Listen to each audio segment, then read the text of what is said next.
Hello, welcome to another vlog. It's Friday, the 3rd of April. We've had 2 weeks now of distance learning from the college and, of course, 2 weeks of lockdown nearly in the UK. Certainly a few weeks of social distancing. So hopefully you've found a kind of new normal, a bit of continuity and a bit of consistency in your life after the sort of relative upheaval of what we're doing, for some more than others, obviously. You're feeling, a kind of a bit more sort of on a level rather than going stir crazy from being indoors, although I'm sure that is happening to some of you. When I decided that I would try and do some of these from home, the aim wasn't specifically to do vlogs about the media related to the situation that we're in or COVID-19 or anything like that. However, the more I read every day, in the newspapers and online, the more there are different subject matters that come up relating to it. So today's actually going to be related to our current situation, if you like, and it's based on an article, as it usually is, that I've come across on Facebook. There's someone linked to this article. I'll give you the title of the article and then I'll give you a bit of background before we discuss it itself. The article is called "The Genius Concept of Guinness Ad That We Don't Want to Love But Really Do," in brackets. And it's from a website called Creative Block, BLOQ, which is a sort of creative and arts review and industry journal, if you like, or magazine online. And the reason I'm interested in this in particular, because it sort of touches a bit of a sort of a personal nerve in a way, in the kind of contradictory relationship I feel that I have with advertising. One of the media diaries that I asked students to complete in year 12 is called "Too Many Ads," and it is after we've spent some time studying advertising. It's the first few schemes of work on the year 12 course as part of the component 1 exam for the media studies, and we've studied 3 adverts, and so I kind of end it, if you like, with students to write a media diary entry to argue the case as to whether or not there are too many or too much advertising in our society, in our lives. I use a quotation from the urban artist or graffiti artist Banksy. I also make reference to the work of Naomi Klein in her fantastic book No Logo, and it's the blog post is supposed to, or the brief is supposed to be somewhat controversial. It's supposed to kind of get people thinking, knowingly so, but it does come from this contradictory relationship I have with advertising myself. Now, coming from certain backgrounds of looking at media and advertising, there is always been from certain quarters of society, a kind of rallying against advertising. It is seen as the kind of most corporate aspect of culture. In fact, some people would say it's not part of culture at all. It is, it is anti-art, if you like. Artists, if you've ever been interested in alternative culture or fringe culture or music, film, whatever it is, even comedy, art, those who get money from producing advertising are seen as selling out. That's the phrase, isn't it? To sell out. And it's, in amongst alternative culture, that's seen as kind of the worst thing you can do, to kind of take money from a corporate entity. And, that's a key part of maybe sort of looking at the world through a sort of from that sort of fringe culture point of view. And of course, we live in a world where most of the images and messages that we get proliferated are trying to sell us something. That it seems that advertising is more important, that selling things, that passing with money, that having material goods is seen as more important than maybe other forms of culture and art that tell us something about life, about the human experience or the human condition. Things, whether it's something like love or family or our place in the world. So there's the kind of argument that's always had, and if you've ever been interested in sort of art and culture, you'll kind of be aware that argument exists.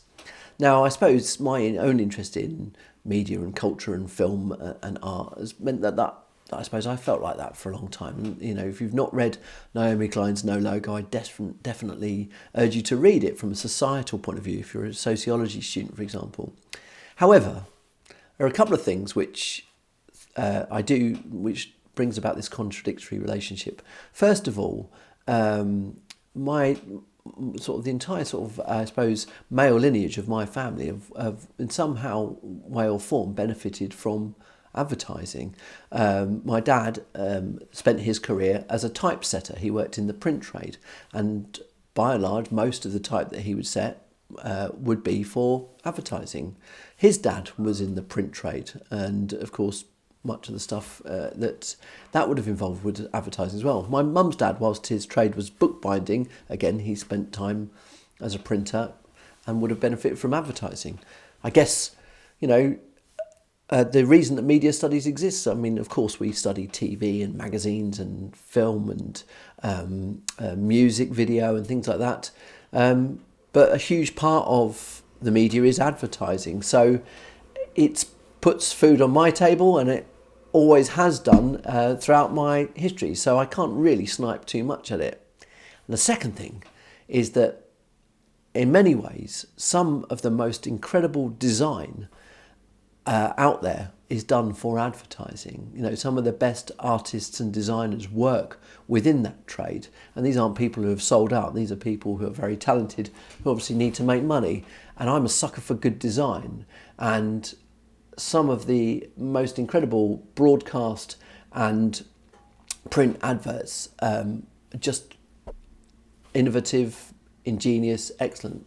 And this is where I want to bring in what this article is about, because there have been a number of companies that recently have used COVID-19 as a kind of subject matter for their advertisements. Now, many of these follow a similar theme of encouraging the audience to be socially distant or to social distance. And increasingly they're doing this in more and more imaginative ways.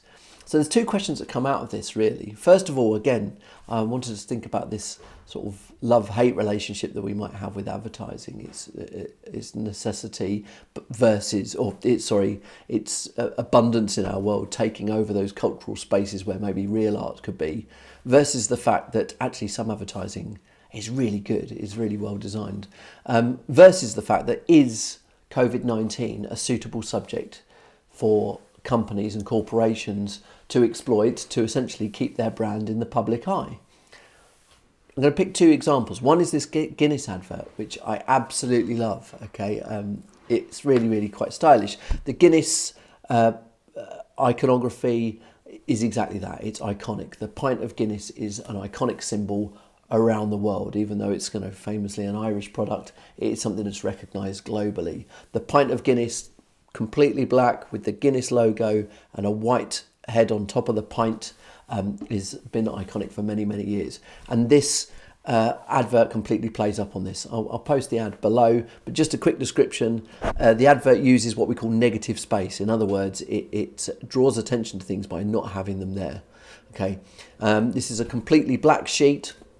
What you see at the top is a sofa, a creamy white sofa at the top of the image, the Guinness logo in the middle, and at the very bottom in very small type, or a very small copy, stay at home. Okay, echoing a message of social distancing, of people staying at their own homes whilst tricking the eye into thinking they can see a pint of Guinness. It's simple, it's really effective, it's stylish, and it has that kind of message that we should all be doing whilst reinforcing the brand. Fantastic. Is it suitable to use COVID-19 whilst people are suffering, whilst we have people on the front line and in the NHS battling this disease? Is it suitable for a big firm, a brewing company, a beer company to use this as a way of furthering their own brand? Or are they perhaps doing their bit taking social responsibility, telling people that to stay at home is something that we should all be doing? I don't know. That's a question that maybe you can answer. But there's no doubting that it's stylish and it's an effective advert. Like I said, many companies have been doing this.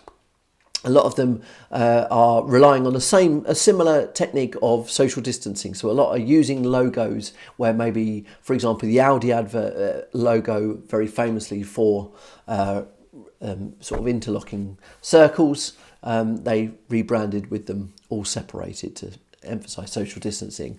The most famous one of these was the McDonald's Golden Arches. Again, a global icon, something that's recognisable the world over. And in Brazil, in particular, an advertising executive, I think they put it on Twitter originally, the famous Golden Arches, but separated. So each arch was distant from the other one. Okay, the simple idea, taking something iconic and reinforcing a message of social distancing.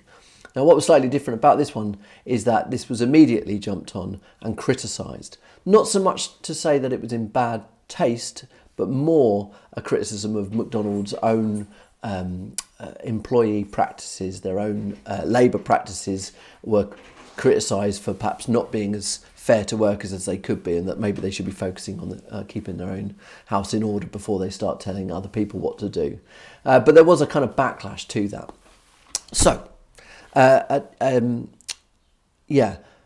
two very different ideas, two different responses perhaps. But I'd like to know what you think about this. As I said, a couple of questions really. First of all, how do we feel about advertising in general? Can it ever be considered art? Is it something that actually, good design and well-conceived ideas, original, unique, actually make up for a kind of proliferation of advertising? And second of all, how do we feel about advertising in a COVID-19 age? Companies need to keep alive, need to keep the name out there. Is using COVID-19 ever acceptable, or is it in bad taste? And if they are using it, is it good for companies to do their bit to reinforce social distancing, to put out a positive or a responsible message? I'll let you decide.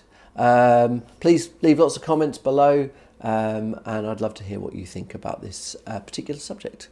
Until then, stay safe, keep distant, and hopefully I'll speak to you soon. Bye-bye.